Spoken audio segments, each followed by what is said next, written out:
Bagara rice paneer kurma తయారీ విధానం చూద్దాం. ముందుగా పన్నీర్ కుర్మా తయారీ విధానం చూద్దాం. పన్నీర్ గ్రేవీ కోసము టమాటా ముక్కలను, ఉల్లిపాయ ముక్కలను, ఒక పచ్చిమిర్చి వీటన్నిటిని ఉడికించి పెట్టుకోవాలి. అవి చల్లారిన తర్వాత మెత్తటి పేస్ట్ లాగా గ్రైండ్ చేసుకోవాలి. పన్నీర్ కుర్మాకు కావలసినవి: పన్నీరు,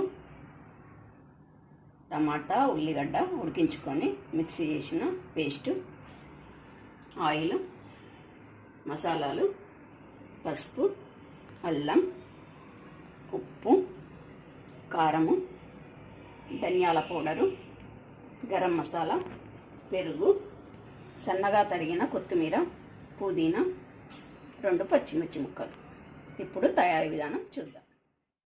స్టవ్ వెలిగించుకొని ఒక గిన్నెను పెట్టుకొని అందులో ఆయిల్ వేసుకోవాలి.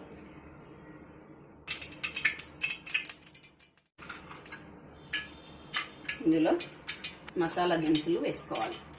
కొన్ని 2 పచ్చిమిర్చి కూడా వేసుకోవాలి. అల్లం పేస్ట్ని వేసుకోవాలి.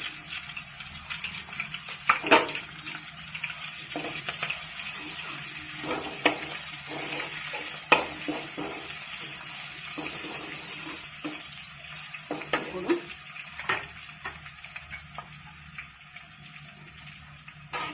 కొంచెం పసుపు,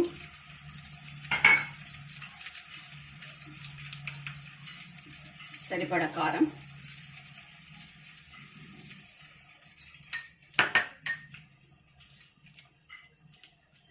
ఉప్పు,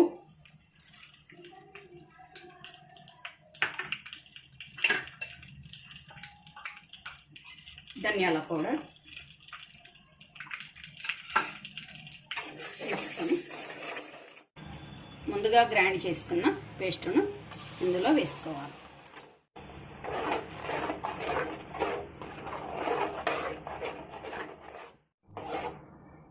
ఇలా ఉడికినప్పుడు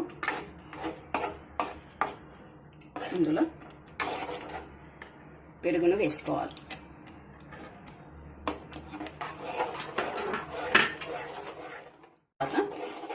ఇందులో పన్నీర్ ముక్కలను వేసుకోవాలి.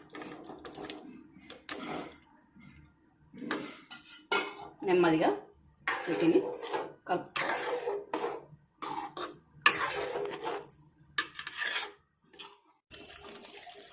ఇందులో కొద్దిగా వాటర్ను పోసుకోవాలి.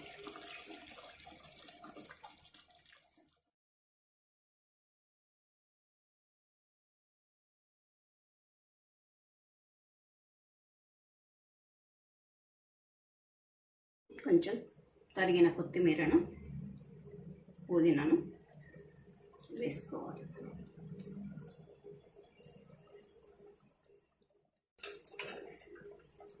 అలాగే కొంచెం గరం మసాలాను వేసుకోవాలి. దీనిపైన మూతను పెట్టుకోవాలి. 5 నిమిషాలు ఉడికించుకోవాలి.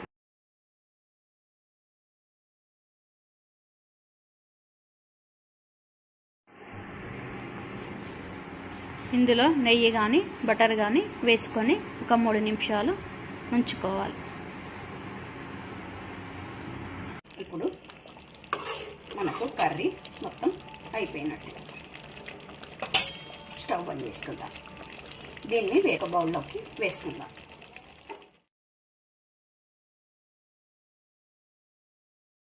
పన్నీర్ కుర్మా రెడీ. బగారా రైస్ తయారీ విధానం చూద్దాం. స్టవ్ వెలిగించుకొని ఒక గిన్నెను పెట్టుకొని అది వేడయ్యాక అందులో ఆయిల్ను పోసుకోవాలి. ఆయిల్ వేసుకున్న తర్వాత 2 స్పూన్ల నెయ్యి వేసుకోవాలి. నూనె వేడయ్యాక మసాలాలను వేసుకోవాలి.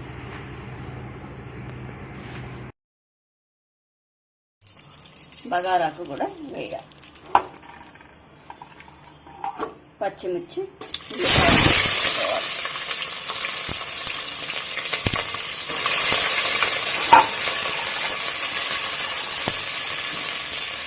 కొద్దిగా కొత్తిమీర, క్యారెట్ ముక్కలు వేసుకోవాలి. కొంచెం కసూరి మెత్తి వేసుకోవాలి.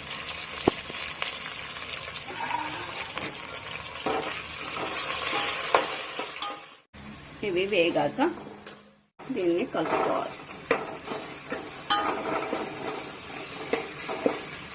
ఇందులోనే మనం కడిగి పెట్టుకున్న బియ్యాన్ని వేసుకోవాలి.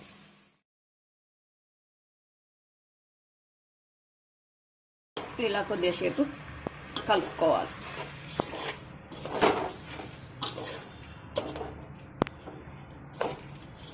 ఒక గ్లాసు బియ్యానికి 2 గ్లాసులు నీళ్లను పోసుకోవాలి. సరిపడా ఉప్పును వేసుకోవాలి.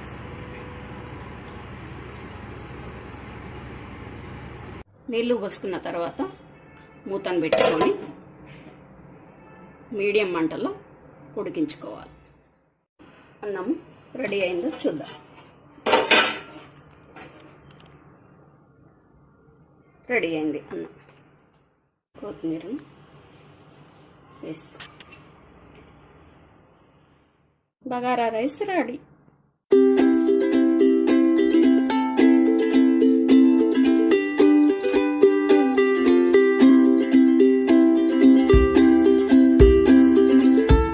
Thank you for watching. ఈ వీడియో కనుక మీకు నచ్చినట్లయితే లైక్ చేయండి, షేర్ చేయండి. మరిన్ని వీడియోల కోసం సబ్స్క్రైబ్ చేయండి. మీ అభిప్రాయాలను మాకు కామెంట్ రూపంలో తెలియజేయండి.